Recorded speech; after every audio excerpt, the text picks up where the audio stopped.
Hello বন্ধুরা, আজকে চলে এসেছি নতুন আর একটা রেসিপির সাথে।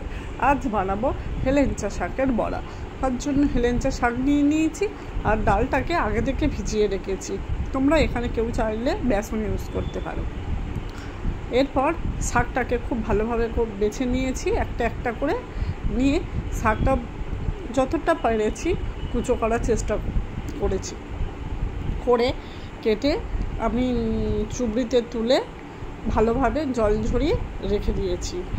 এরপর আমি পেঁয়াজ কুচু কুচু করে কেটে নিয়েছি আর কাঁচা লঙ্কাটাও নিয়েছি, কিন্তু কাঁচা লঙ্কা কাটানোটা আমি ভিডিও করতে ভুলে গেছিলাম।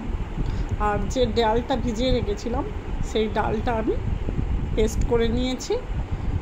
এই ডালের পেস্টটাকে একটা জায়গায় ঢেলে নেব, নিয়ে কুচো শাকটা যে কেটে রেখেছিলাম সেই শাকটা দিয়ে দেব, দিয়ে এতে পেঁয়াজ কুচি, কাঁচা লঙ্কা কুচি আর লবণ দিয়ে ভালোভাবে মেখে নেব।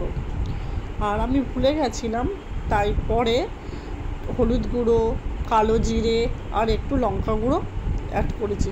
তোমরা না চাইলে কেউ এই তিনটে না ইউজ করতেই পারো, তাহলে তো লঙ্কাটা আর একটু, কাঁচা লঙ্কাটা আর একটু বেশি করে দেবে, দিয়ে খুব ভালোভাবে মেখে নেব। এরপর প্যানে তেল দিয়ে তেল গরম হওয়া পর্যন্ত অপেক্ষা করব। তেল গরম হয়ে গেলে